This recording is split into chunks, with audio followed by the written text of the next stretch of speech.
বিএনপির ভারপ্রাপ্ত চেয়ারম্যান তারেক রহমানের দেশে ফেরার বিষয়ে আরও তথ্য জানাতে লন্ডন থেকে আমাদের সাথে যুক্ত হচ্ছেন ডিবিসির বিশেষ প্রতিনিধি মনিরুল সোহাগ। সোহাগ, নিশ্চয় শুনতে পাচ্ছেন, তারেক রহমানের দেশে ফেরার বিষয়টি নানা মহলে আলোচিত হচ্ছে এবং নানাভাবে আলোচিত হচ্ছে। সবশেষ কি তথ্য আছে আপনার কাছে এই বিষয়ে?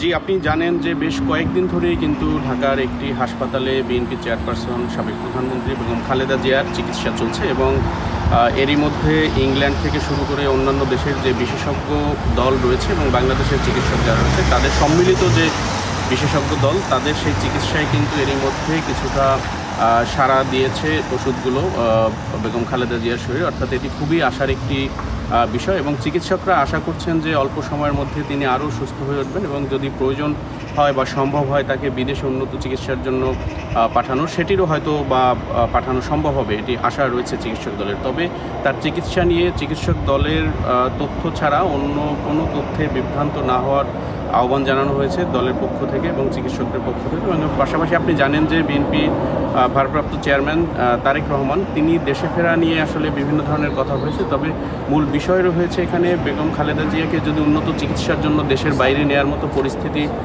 থাকে বা সম্ভব হয়, সেক্ষেত্রে আসলে তাকে লন্ডনে এনেই চিকিৎসা দেওয়া হতে পারে। এই বিষয়ে কিন্তু আগ্রহ রয়েছে, লন্ডনের বিষয়ে মূলত আগ্রহ রয়েছে ভারপ্রাপ্ত চেয়ারম্যান তারেক রহমান থেকে শুরু করে দলের নেতাকর্মীকে। তো সেক্ষেত্রে আসলে এজন্যই মূলত তারেক রহমান অপেক্ষা করছেন এখনও লন্ডনেই। এখানকার চিকিৎসা বিষয়ক যে সকল প্রস্তুতি রয়েছে, অর্থাৎ তাকে নিয়ে আসা গেলে বা নিয়ে আসা হলে যাতে তাৎক্ষণিকভাবেই চিকিৎসা শুরু করা যায় এবং চিকিৎসা পরবর্তী যে সকল ব্যবস্থাপনা রয়েছে সেটির যাতে আয়োজন করা যায়, এজন্যই কিন্তু তার এখানে অপেক্ষা করা এবং দেশে ফেরার কখন ফিরবেন, কি সিদ্ধান্ত নেবেন সেটিও কিন্তু এইসবের উপরে নির্ভর করছে। নতুন এবং ফিরে আসা গ্রাহকদের জন্য নগদে চলছে ক্যাশব্যাক সহ প্রতিদিন হাজারো উপহার জেতার সুযোগ। হবে আশা আর ফেরা সারপ্রাইজ সেরা।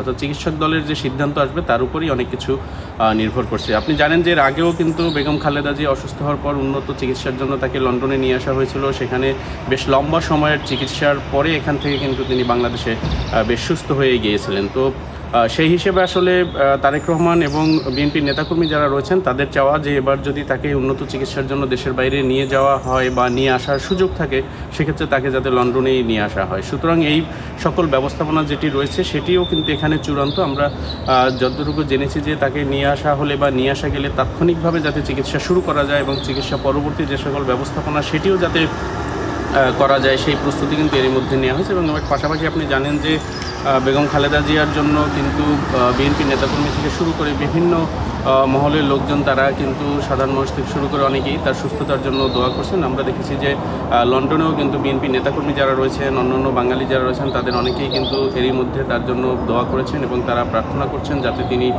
দ্রুত সুস্থ হয়ে পূর্বের যে স্বাভাবিক অবস্থা ছিল সেই অবস্থায় তিনি যাতে ফেরত যেতে পারেন। এবং সেই বিষয়ে কিন্তু দেশবাসীর কাছে এবং সবার কাছে দোয়াও চেয়েছেন। বিএনপির পক্ষ থেকে এই দোয়া চাওয়া হয়েছে এবং বিএনপির ভারপ্রাপ্ত চেয়ারম্যান বেগম খালেদা জিয়ার ছেলে তারেক রহমান তিনিও কিন্তু সবার কাছে এই দোয়া চেয়েছেন। তো সবাই প্রত্যাশা করছেন তিনি খুব অল্প সময়ের মধ্যে আস্তে আস্তে সুস্থ হওয়া শুরু করবেন আরও, এবং চিকিৎসক দলেরও এটি প্রত্যাশা যে তারা তাদের যে পর্যবেক্ষণ রয়েছেন, তাদের যে ব্যবস্থাপনা রয়েছেন তার মাধ্যমে বেগম খালেদা জিয়া একদম পরিষ্কার। সোহাগ, আপনাকে ধন্যবাদ আমাদের সাথে যুক্ত হওয়ার জন্য।